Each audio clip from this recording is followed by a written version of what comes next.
So, to sum up, today we've looked at what is change, how to prepare for change, analyze, design, and plan, and finally, making it happen, or the implementation of the change program. In conclusion, I would recommend to you that you do not embark on any change program unless you are willing to invest in the steps I've outlined to you in my presentation today. Thank you, and if you have any comments or questions, I'd be happy to try and answer them. Mr. Hill. Could you explain a little more about overcoming resistance to change? Certainly. There are different levels of resistance, and these levels do then change in time. At first, a very common attitude is a negative one. Change is something different. Most people feel threatened by it. They need reassurance. They need to see that their managers are 100% behind the change, that this change is possible. And then most people will follow. The rule is communicate, communicate, and communicate at every stage. Does anyone else have any questions?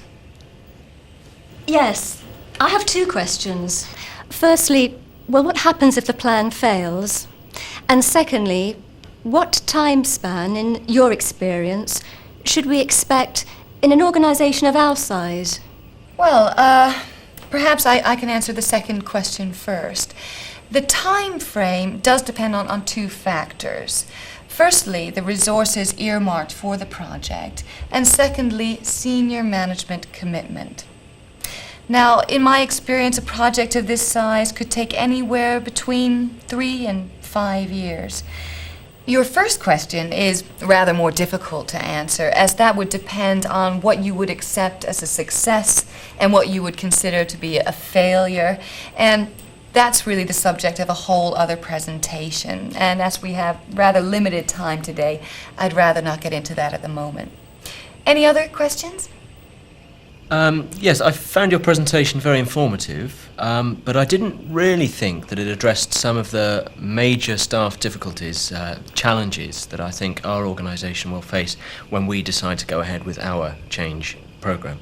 You see, there are some members of staff who are just lazy, unproductive, disruptive even, and they will resist, as they always do, any kind of change. Basically, they're just waiting for their retirement, as I think they have been doing since the day they started working. I've got some of them in my department. It's absolutely impossible. You ask them to do something and they will do absolutely anything they can to avoid doing it. I mean, how do you work with people like that? And how do you expect such an ambitious project to succeed? Sorry, can I just interrupt you there? What you're asking, if I've understood you correctly, is how does an organization deal with a disruptive element in the workforce? Is that correct?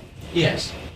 Well, this tends to be a minority, a vociferous minority, but a minority nevertheless that tends to react against any change. So it's not really this change that they're reacting against. And I think this is something that you should keep in mind when you're dealing with them. Does anyone else have any solutions as to how to deal with this particular group of people?